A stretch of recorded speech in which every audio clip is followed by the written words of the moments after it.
नमस्ते दोस्तों, मैं डॉक्टर धीरज भत्ते, हिंदी विभाग प्रमुख, संजीवनी महाविद्यालय चापोली। आज के इस ऑनलाइन ताशिका में आप सभी का हार्दिक स्वागत है।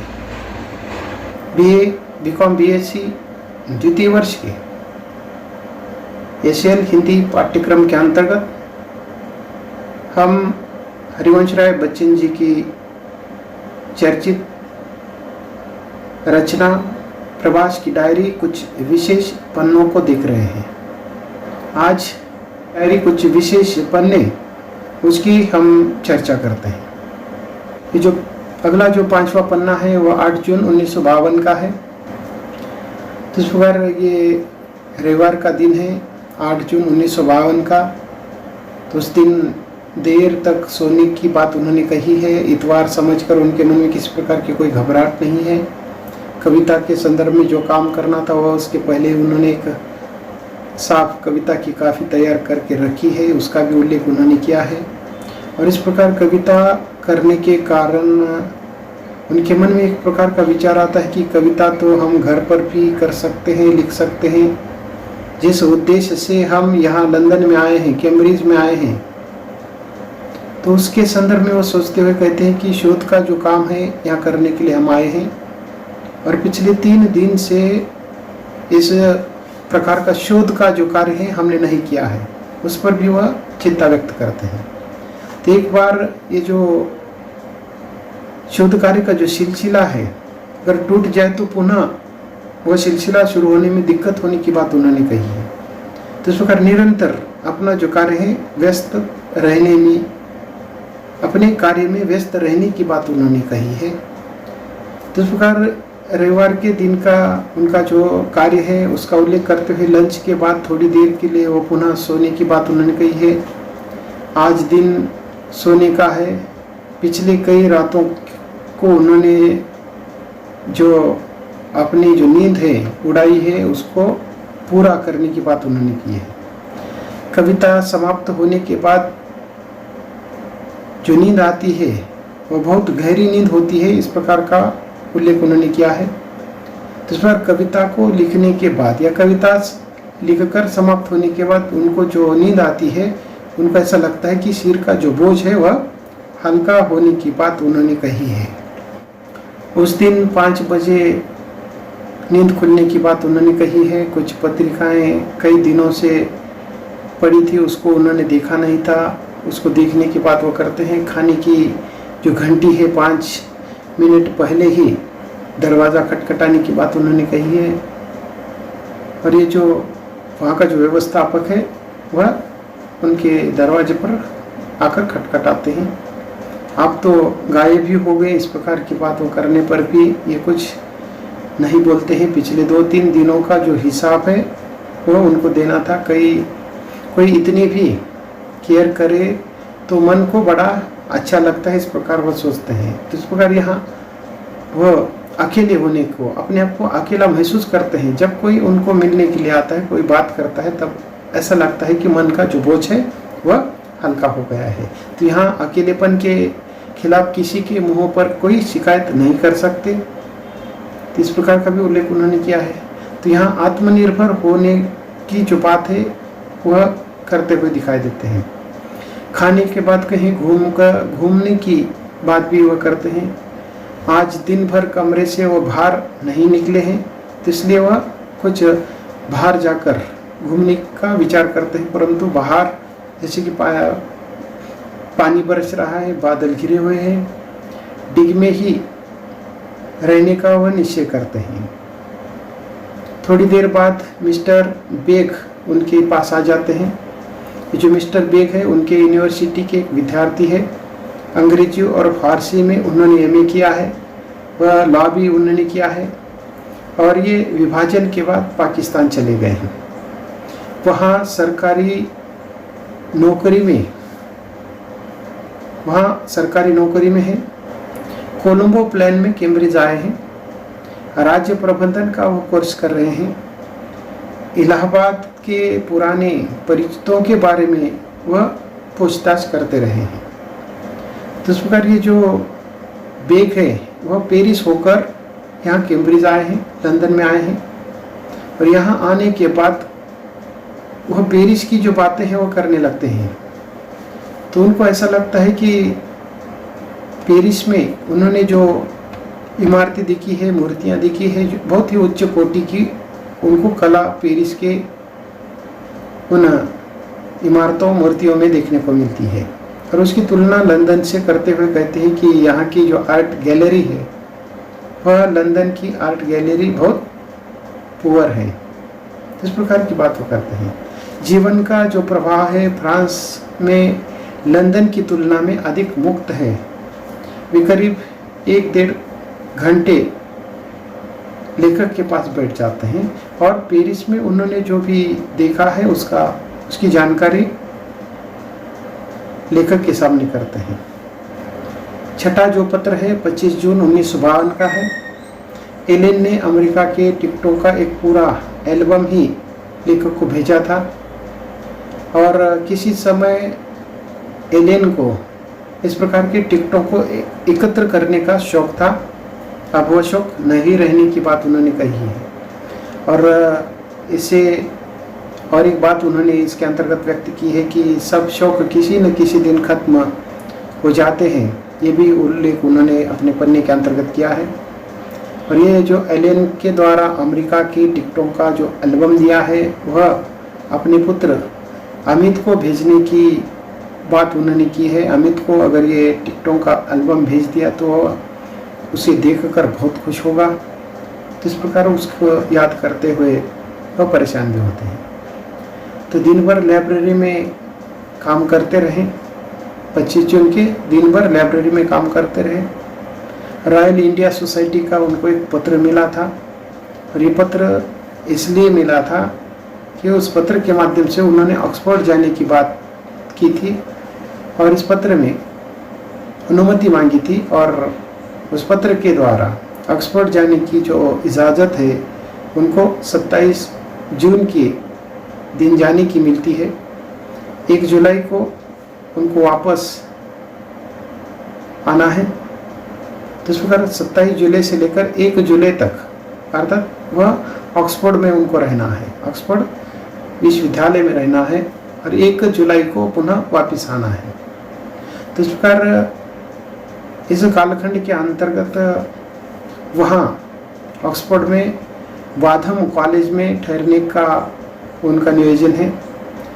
और इस प्रकार का एक संयोग की बात उन्होंने इसके अंतर्गत की है कि CM बावरा अर्थात वहाँ के जो वाधम कॉलेज हैं उसके जहाँ उनको रहना है वहाँ के हॉस्टल्स के ये वार्डन हैं और महाराजा कृष्ण रसगोत्रा इसी कॉलेज में रह चुके थे, उसका भी उन्होंने उल्लेख किया है। इस प्रकार खाना खाने के बाद वह मेला देखने की बात वो करते हैं।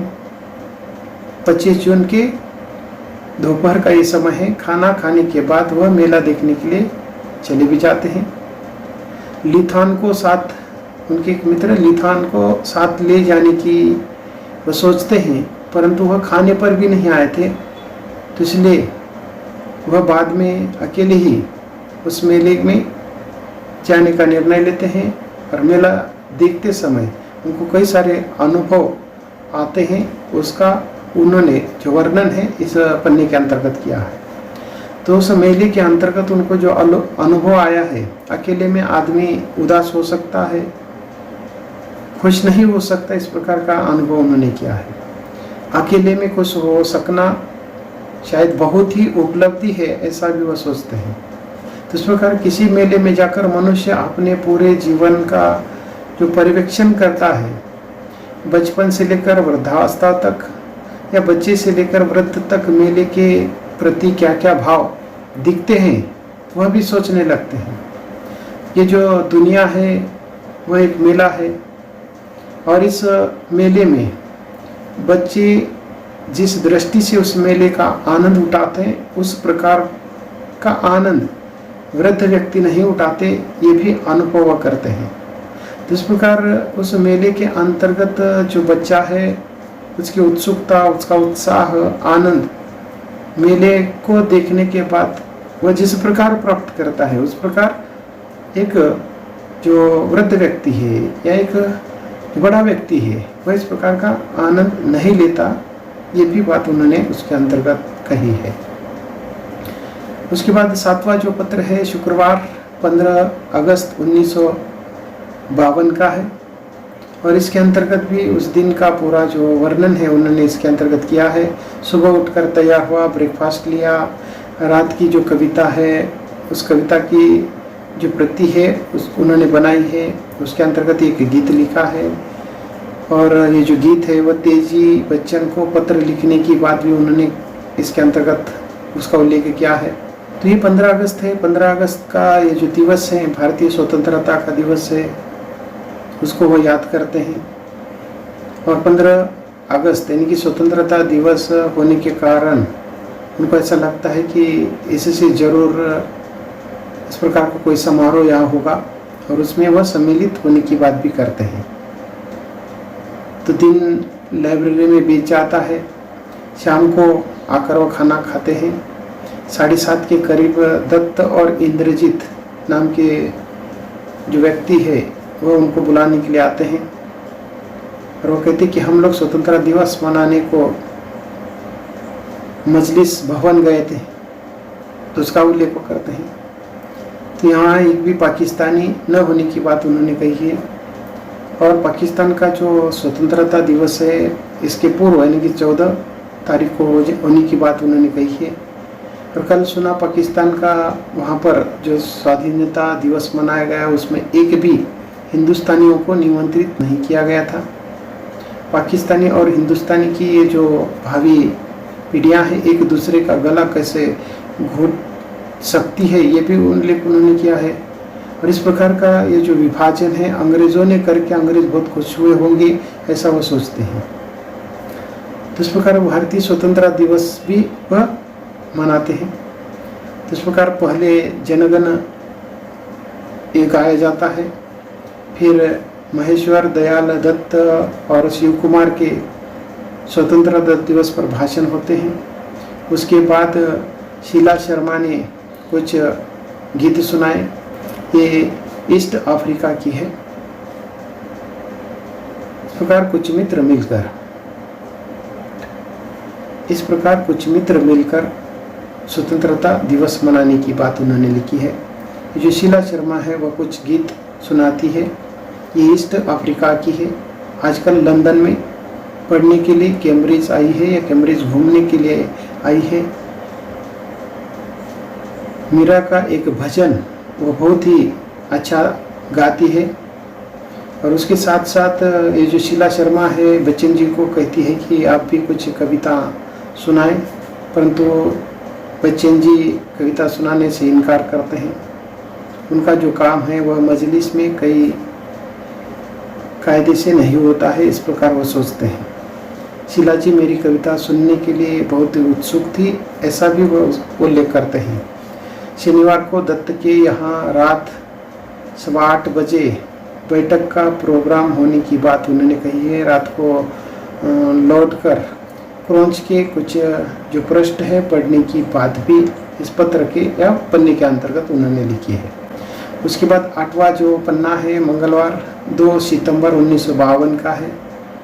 रात को ठीक नींद न आने का उल्लेख इसके अंतर्गत उन्होंने किया है। एक तो ऑक्सफोर्ड के एक नए कॉलेज में गए हैं, वहाँ नींद न आने की बात उन्होंने कही है। दूसरे यात्रा की थकावट है, उनको यादें भी सता रही है। तीसरा उनका जो बिस्तर है वो बहुत ढीला है, उस पलंग की जो स्प्रिंग है वो ढीली है और ऐसा लग रहा है कि कमर नीचे फर्श को छू जाएगी।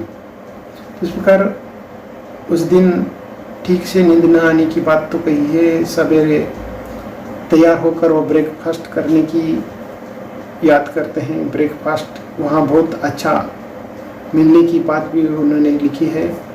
वहाँ अखबार पढ़ने की बात लिखी है। सेंट्रल लाइब्रेरी जाने की झंझट अब नहीं आएगी, इस प्रकार की बात उन्होंने कही है। लैंड लेडी से बात हुई, फर्नीचर बदला देगी, इस प्रकार का तो उनका जो वहाँ का जो फर्नीचर है बदलने की बात उन्होंने कही है। तो इस प्रकार यहाँ एक नए स्थान पर आने के कारण वो पूरा जो दिन है वह अपना जो सामान है ठीक ठाक उस कमरे में लगाने की जो बात है वह कही है। और अंत में जैसे कि अपने घर वालों को शाम के समय उनकी जो चिट्ठी आई है उसका जवाब देने की बात वह करते हैं। उसके साथ साथ पुनः वापस घर आकर गर्म पानी से टब में स्नान करने की वह बात यहाँ करते हैं। यहाँ गर्म पानी खूब आने की बात भी उन्होंने लिखी है, कोई एक्स्ट्रा चार्ज उसके लिए नहीं लगता है, ये भी बात उन्होंने उस पन्ने के अंतर्गत लिखी है। अपनी किताबें, कपड़े, चीज़ें अलमारियों में ठीक ढंग से देखकर उनको प्रसन्नता हो जाती है। उसके बाद नवा जो पन्ना है 2 अक्टूबर 1952 का है। तो इस पन्ने के अंतर्गत रात काफ़ी देर होने की बात उन्होंने लिखी है। अलार्म लगाकर वह सो जाते हैं, ठीक समय से वह उठ सके इसलिए अलार्म लगाकर सो जाते हैं। तो इस प्रकार तैयार होकर ब्रेकफास्ट लेते हैं। उनको उस दिन बहुत पश्चाताप होने लगता है कि 1 सप्ताह से कोई शोध संबंधी काम नहीं हुआ है, तो इस बात को लेकर पश्चाताप वो करते हैं। ईट्स पर खून की कई पुस्तकें उनको दिखाई देती है, उसको उठाते हैं। आज दिन भर इन पुस्तकों को समाप्त करने का उनका इरादा है। 2 बजे तक वह पढ़ना चाहते हैं। लंच के बाद थोड़ा सा आराम कर पुनः पुस्तकें जुटाने में, उसको पढ़ने में लगाते हैं और शाम के समय तक 50 पृष्ठ शेष पढ़ना रहने की बात उन्होंने इसके अंतर्गत कही है। तो उससे संबंधित जो जरूरी नोट्स है वह भी निकालने की बात उन्होंने कही है। खाना खाने के बाद थोड़ा सा घूमने बाहर जाने की बात लिखी है। मौसम अच्छा न होने की बात उन्होंने कही है। धीरे धीरे पानी बरस रहा है, हवा में ठंडक है। दिन भर कमरे में बैठने से बाहर जाने की इच्छा तो हो रही है। ये सारा वह जो वर्णन है उसके अंतर्गत उन्होंने किया है।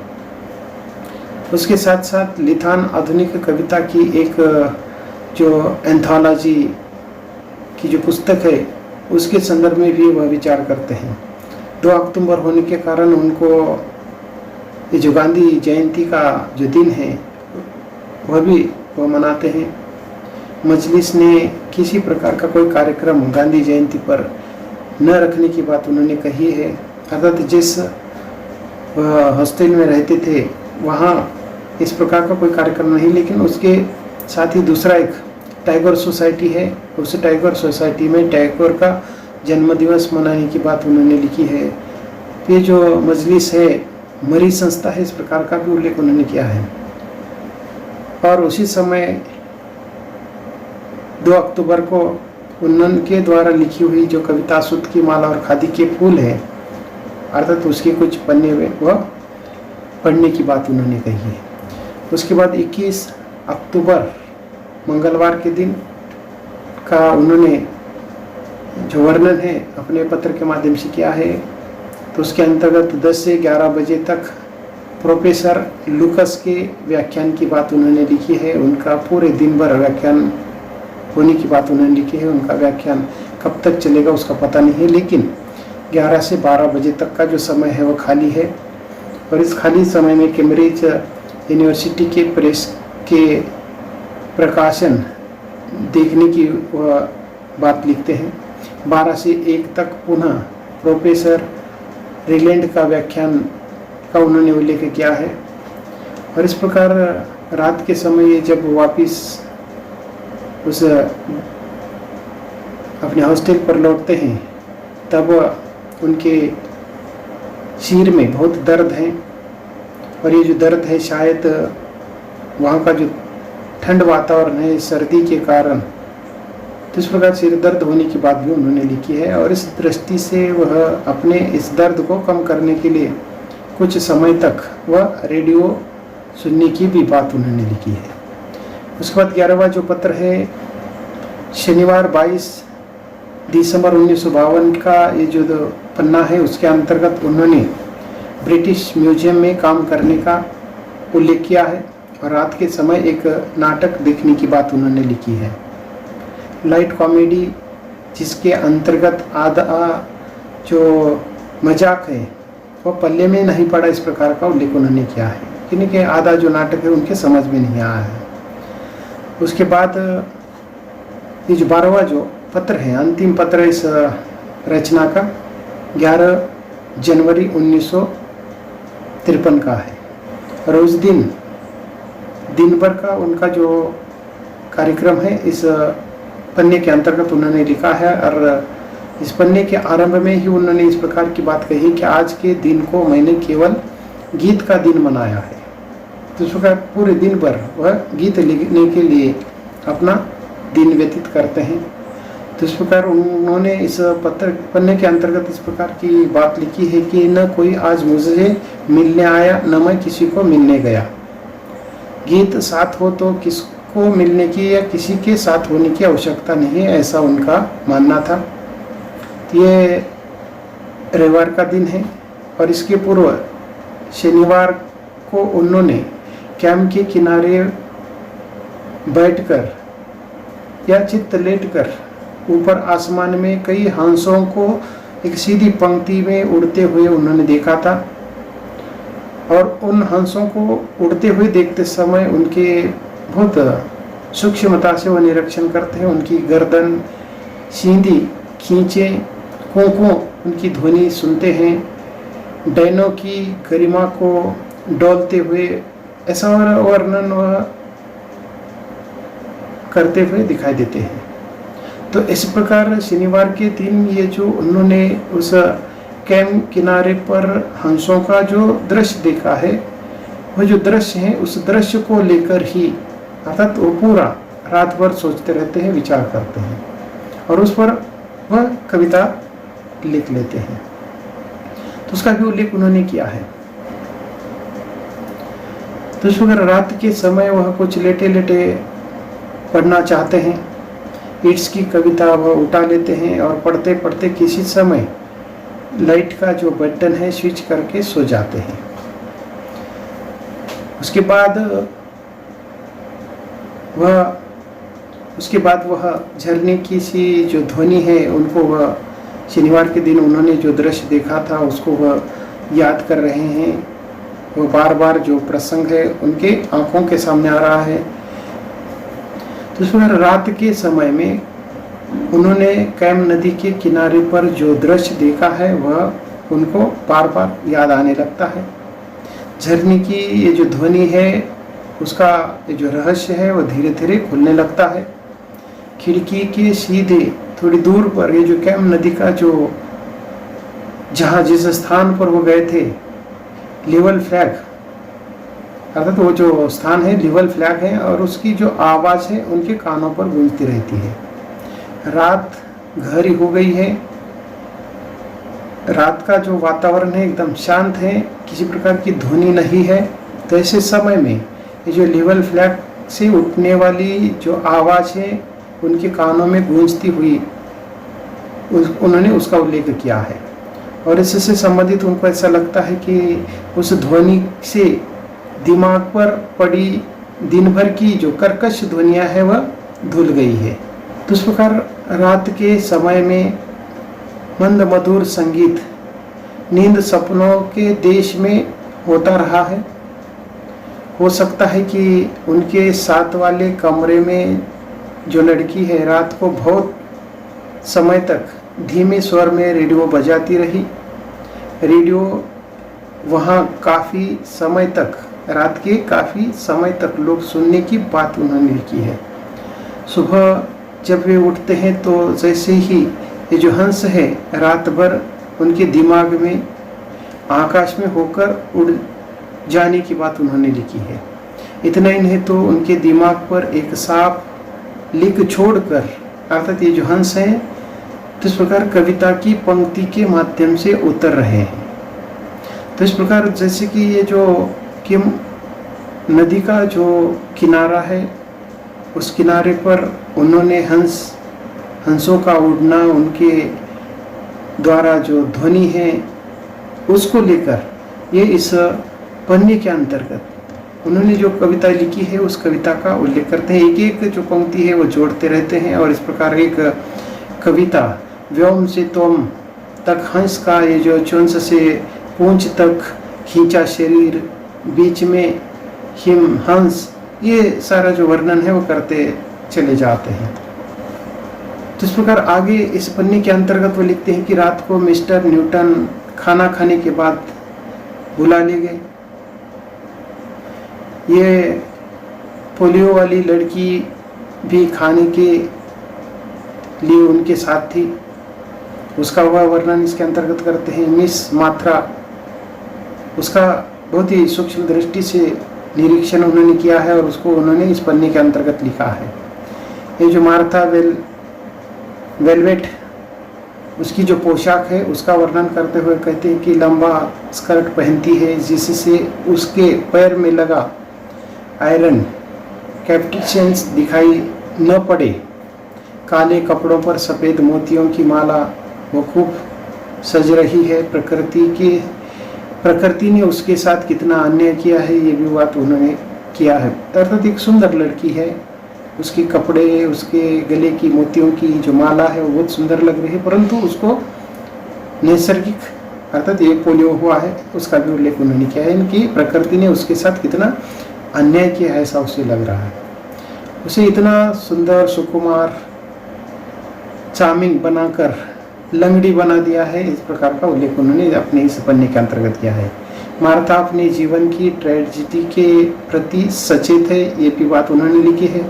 उसका दिल दबा है पर वह ऊपर से मुस्कुराने का प्रयत्न करती है। ये जो बात है उसके मन में खटक तो रही है परंतु वह दिखाने की कोशिश नहीं, हमेशा मुस्कुराती रहती है, इस प्रकार का उल्लेख उन्होंने किया है। बहुत धीमे धीमे वह बोलती है, उसका स्वर बहुत स्पष्ट है। उसकी उम्र 25 से कम है, फिर भी वह स्वावलंबी होकर जीवन यापन करना चाहती है। ये सारी बात उन्होंने उसके अंतर्गत कही है। तो इससे उनको ये बात कहनी है कि अगर इस प्रकार कोई लंगड़ा है पोलियो के कारण, या वह भी अपने जीवन यापन अपने स्वावलंबी होने से करना चाहिए, ये बात उन्होंने इसके अंतर्गत कही है। तो इस प्रकार रात के समय का ये जो प्रसन्न वातावरण तो है, लेकिन कवि का या तो इस प्रकार रात का ये समय है, बहुत ही प्रसन्न वातावरण है। एक सुंदर लड़की उनके साथ खाने के लिए आई है, परंतु उनका जो मूड है वह अच्छा नहीं है। मूड ऑफ होने की बात उन्होंने लिखी है, क्योंकि उनकी जो कविता है वो पूरी नहीं हुई है। तो इस प्रकार वह अपनी कविता को पूरा करने की बात वह निरंतर सोचते रहते हैं और उन लोगों के साथ अधिक समय तक बातें न करते हुए, उनसे माफ़ी चाहते हुए या माफ़ी मांगते हुए वहाँ से वह निकल जाने की बात करते हैं। और ये जो मार्था है वह भी क्या करती है, उनको जाने के लिए इजाज़त देती है। आपको यहाँ से यानी कि ये जो टेबल है जल्दी छोड़ने की अनुमति वह देती है, और जो अपने जीवन की जो सीमा है बिना किसी शिकायत से स्वीकार कर अपने मुस्कुराने के लिए वह हमेशा संघर्ष करती हुई दिखाई देती है। तो इस प्रकार इस अंतिम पन्ने के अंतर्गत उन्होंने अपना पूरा जो दिन है वह गीत लिखने में व्यतीत किया है, अपने मित्रों के साथ अधिक समय व्यतीत न करते हुए। जैसे कि एक सुंदर जो लड़की है वो उनके साथ है, परंतु वह अपना जो मूड है वह अच्छा न होने की बात करते हैं, क्योंकि उनकी जो कविता है वो पूरी नहीं हुई है। जब तक उनकी कविता पूरी नहीं होती तब तक वह बेचैन रहते हैं, और इस प्रकार वह वहाँ से उठकर अपनी जो कविता है उस कविता को पूरा करने के लिए निकल जाते हैं। और इस पत्र के या पन्ने के अंत में दग्ध पर की दग्ध स्वर की कद्र केवल एक धरती जानती है, इस प्रकार की बात उन्होंने कही है। इस प्रकार इस डायरी के विशेष पन्नों के माध्यम से उन्होंने हर दिन का अपना जो क्रियाक्रम है या जो भी उन्होंने कार्य किया है, क्या खाया, क्या पिया, क्या देखा, हर बात का उल्लेख उन्होंने अपने इन 12 पन्नों के माध्यम से किया है। इन विभिन्न पन्नों के माध्यम से हरिवंश राय बच्चन जी का जो दृष्टिकोण है या अलग अलग विषयों का वह किस प्रकार ज्ञान रखते थे। जैसे कि उन्होंने जिस उद्देश्य से कैम्ब्रिज गए थे, उस उद्देश्य को पूरा करने के बाद ही वह चैन की सांस लेते हैं। यहाँ तक कि बीच बीच में वह कविता भी करते रहते हैं। अपने देश की, अपने परिवार की, अपनी संस्कृति की, अपनी सभ्यता की याद उन्हें बार बार आती है।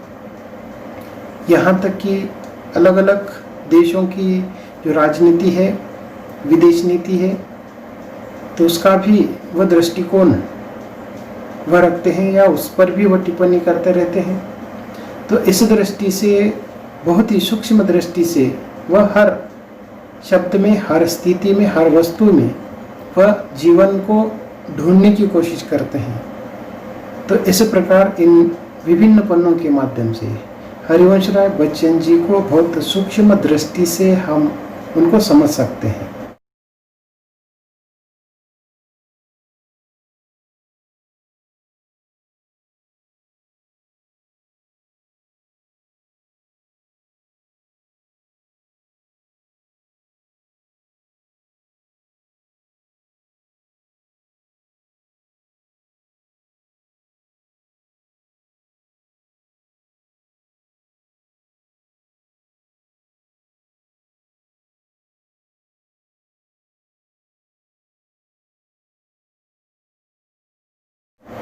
हम यहाँ रुकते हैं।